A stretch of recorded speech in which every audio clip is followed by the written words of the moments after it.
Hello student, welcome to my YouTube channel excellent success group. तो student, आज हम डिस्कस करेंगे क्लास 9 में मैथ एनसीईआरटी का चैप्टर नंबर 4, दो चरों वाले रैखिक समीकरण की प्रश्नावली 4.3।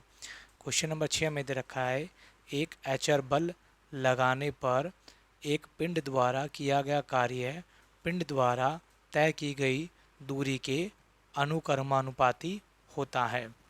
इस कथन को दो चरों वाले एक समीकरण के रूप में व्यक्त कीजिए और एचर बल 5 मात्रक लेकर इसका आलेख खींचिए। यदि पिंड द्वारा तय की गई दूरी 2 मात्रक 0 मात्रक हो तो आलेख द्वारा किया गया कार्य ज्ञात कीजिए।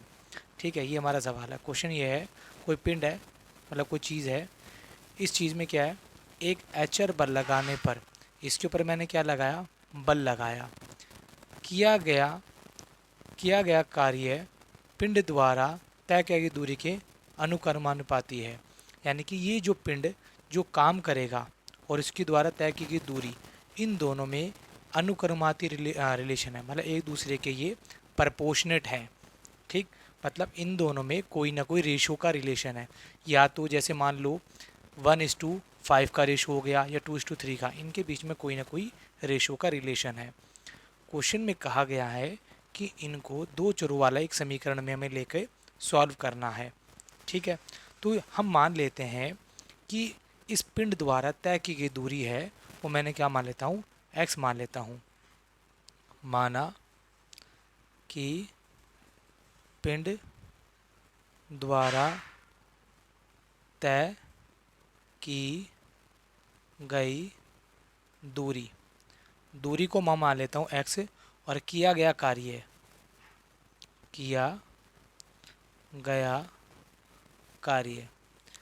को मैं मान लेता हूँ y। इन दोनों के अंदर x और y में अनुक्रमानुपातिक रिलेशन, मतलब इनमें कोई ना कोई एक रेशो है। और दूरी में और कार्य में इनका जो रेशो होता है ना, वो कुछ इस तरीके से होता है, y is equal to kx। जो y होता है ये हमारा होता है किया गया कार्य होता है। ठीक है, और जो x होता है हमारा, ये हमारी दूरी जो कि हमने मानी यहाँ पे, और k होता है वो बल जो हमने इसके ऊपर लगाया है। और ये बात हमें क्वेश्चन की शुरुआती बात में बता दी गई थी कि एक पिंड द्वारा किया गया कार्य पिंड द्वारा तय की गई दूरी के अनुक्रमानुपाती होते हैं, यानी कि इनमें इस तरीके का कुछ रिलेशन होता है। तो स्टूडेंट, इस बात को मैंने यहाँ लिख दिया कि एक पिंड द्वारा किया गया कार्य पिंड द्वारा तय की गई दूरी के अनुक्रमानुपाती होते हैं, यानी इन दोनों में कोई ना कोई स्पेसिफिक रेशो होता है। जितना यहाँ पे बल लगाया जाएगा उसी के हिसाब से यहाँ पे दूरी और कार्य किया जाएगा। तो क्वेश्चन में खुद बोल दिया गया है कि इस कथन को दो चरों वाले समीकरण के रूप में व्यक्त कीजिए और अचर बल हमें कितना दे दिया, 5, यानी के की जगह में क्या दे रखा, 5। के को वो कोई भी संख्या हो सकती है जितना इस पर बल लगाया गया होगा। तो यहाँ पे बल लगाया गया 5, तो मैंने के की जगह 5 रख दिया, इज इक्वल टू 5x। अब हमें बोला गया है कि इसका आलेख खींचिए। सबसे पहले हम इसका क्या बनाते हैं, ग्राफ बना लेते हैं। ठीक है, और ग्राफ बनाने के लिए कम से कम हमें दो निर्देशांक की ज़रूरत होगी। इसके लिए मैंने एक टेबल बना ली, यहाँ x लिखा और यहाँ y। एक बार मैंने x बराबर 0 मान लिया। ठीक है, आपको अगर इसका ग्राफ बनाना है तो अपनी मर्ज़ी से कोई एक संख्या सोच लेनी है, वो कुछ भी हो सकती है, माइनस में भी, प्लस में भी, फ्रैक्शन में भी। तो मैंने 0 सोचा। 0 सबसे ईजीएस्ट वैल्यू होती है सोचने के लिए, सॉल्यूशन के लिए। 5 को 0 से गुणा किया 0, तो y भी हमारा कितना आ गया, 0। चलो, एक बिंदु तो हमें मिल गया। दूसरा, x बराबर अगर मैं 1 मान लूँ, और ज़रूरी नहीं है कि आपको x ही मानना है, आप y को भी मान सकते हो या x को कोई और वैल्यू भी मान सकते हो, लेकिन कोशिश करना कि आप x की और y की छोटी से छोटी वैल्यू को एज्यूम करें ताकि आपको सॉल्व करने में आसानी हो सके। तो मैंने x की जगह 1 रखा, तो 5 एकम 5, x 1 रखने में y कितना आ रहा है, 5 आ रहा है। तो यहाँ पर मैंने हमारा जो ग्राफ है, शीट है, वो मैंने यहाँ पे पहले से ही बना रखी है ताकि आपको बनाने में आसानी हो सके, टाइम से कम शॉर्ट में वीडियो बन सके। तो ये जो बिंदु होता है इसे बोलते हैं ओरिजिन, यानी कि मूल बिंदु, जो कि 0 0 होता है। 0 0 पहला बिंदु ये हो गया। दूसरा x का 1 और y का 5। तो देखो ज़रा, एक्स का तो ये रहा 1 और वाई का 5, तो दूसरा बिंदु हमारा ये हो जाएगा, नीचे से एक्स का 1 और वाई का 5, दोनों प्लस के हैं तो प्लस वाले में लिए जाएंगे। दोनों बिंदु मिल गए, दोनों को मिला देते हैं, इस बिंदु को और इस बिंदु को मिला दिया। ठीक है, तो ये हमारे निर्देशांक को यहाँ लिख देते हैं 0 0 और यहाँ पे 1 पे 5। क्लियर। हमारी इक्वेशन थी y is equal to 5x। तो ग्राफिकल रिप्रेजेंटेशन तो यहाँ पे पूरी होती है। आगे बोला गया है इसका पार्ट नंबर 1 कि अगर तय की गई दूरी 2 मात्रक हो तो किया गया कार्य कितना होगा। अब देखो, तय की गई दूरी को हमने क्या माना है x, तो x का मान हमें कितना दे रखा है 2 मात्रक, तो किया गया कार्य कितना होगा, तो 5 को 5 लेना, आपको x की जगह पे 2 रख देना है, तो 5 दूनी 10। ठीक है, तो हमारा किया गया कार्य कितना हो जाएगा 10 हो जाएगा। क्लियर। 10 इकाई या 10 एकक भी लिख सकते हैं आप। उसके बाद सेकंड पार्ट, अगर 0 मात्रक हो तो यानी कि x का मान कितना दे दिया 0, तो y is equal to X की जगह पे आपको 0 रख देना है। 5 को 0 से करोगे 0, तो यानी कि अगर आप उसके ऊपर कोई बल ही नहीं लगाओगे, दूरी ही तय नहीं होगी, तो इसका मतलब उस पर कोई बल ही नहीं लगा होगा, तो किया गया कार्य भी क्या होगा 0 होगा। क्लियर। और इसी के साथ आपका क्वेश्चन नंबर 6 यहाँ पे कंप्लीट होता है। क्लियर। तो अब हम डिस्कस करेंगे क्वेश्चन नंबर 7 को। आप वीडियो को पॉज करके आराम से इसे नोट कर लें। क्वेश्चन नंबर 7 में बोला है, एक विद्यालय की कक्षा 9 की छात्राएं यामिनी और फातिमा ने मिलकर भूकंप पीड़ित व्यक्तियों की सहायता के लिए प्रधानमंत्री राहत कोष में 100 रुपये अंशदान किया। एक रैखिक समीकरण लिखिए जो इन आंकड़ों को संतुष्ट करती हो। आप उनका अंशदान x रुपये मान सकते हैं। इस समीकरण का आलेख खींचिए। ठीक है, अब देखो दो अलग अलग लड़कियां हैं, एक यामिनी एक फातिमा है, कक्षा 9 की है, दोनों ने मिलकर 100 रुपये दिए हैं। यहाँ पर ये स्पेसिफाई नहीं किया गया है कि यामिनी ने कितने दिए और फातिमा ने कितने दिए हैं, तो इनके बहुत सारे ऑप्शन हो सकते हैं। क्या पता यामिनी ने 10 दिए, फातिमा ने 90 रुपये दिए हो, यामिनी ने 20, इसने 80, इसने 25 तो इसने 75, इसने 30 तो इसने 70, तो बहुत सारे अलग अलग हो सकते हैं कंडीशन। तो आपको अपनी मर्ज़ी से चूज़ करना है। ठीक है, क्योंकि यहाँ पे बोला है इसको समीकरण के द्वारा हमें प्रदर्शित करना है। तो मैंने माना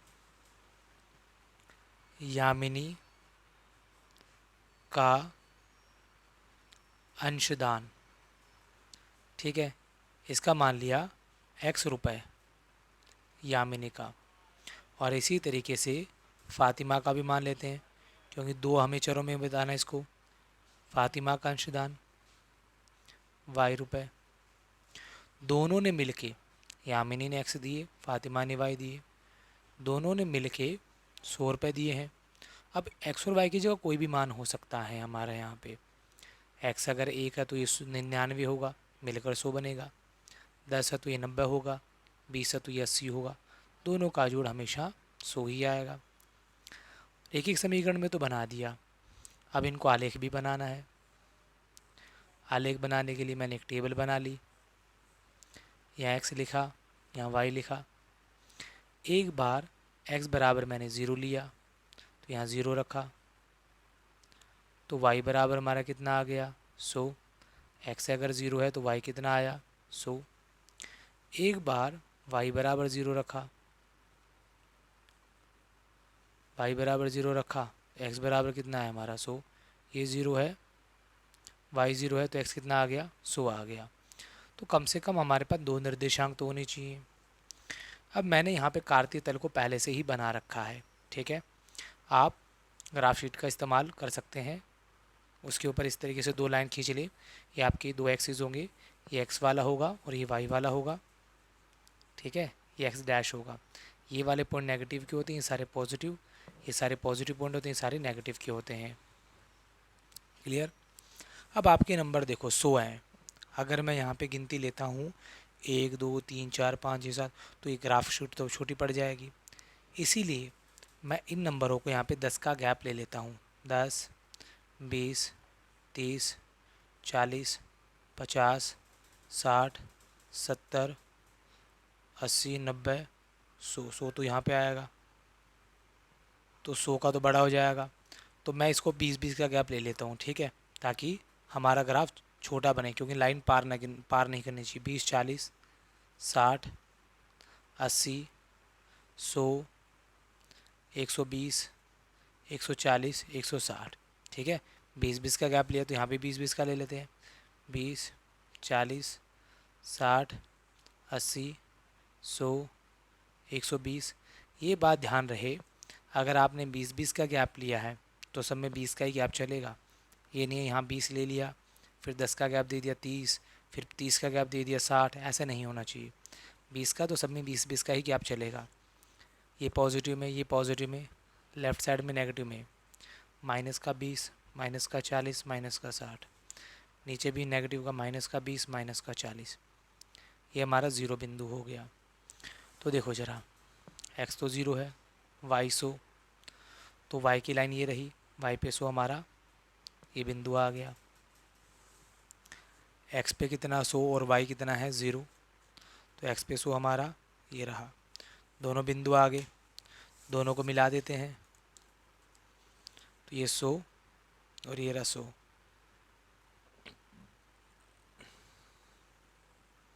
सॉरी, थोड़ा टेढ़ा होगी लाइन।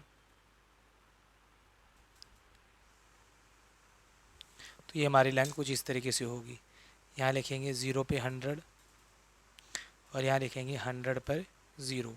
देखो, पहले हमेशा x का बिंदु दिखाया जाता है, फिर y का।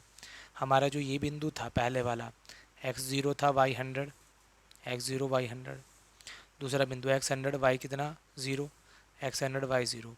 अब हमारी समीकरण थी x plus Y is equal to 100, उसको मैंने यहाँ प्रदर्शित कर दिया। क्लियर। और इसी के साथ हमारा क्वेश्चन नंबर 7 यहाँ पे कंप्लीट होता है। तो उम्मीद करता हूँ स्टूडेंट आपको क्वेश्चन समझ में आ गए होंगे। आप वीडियो को पॉज करके आराम से इसे नोट कर लें।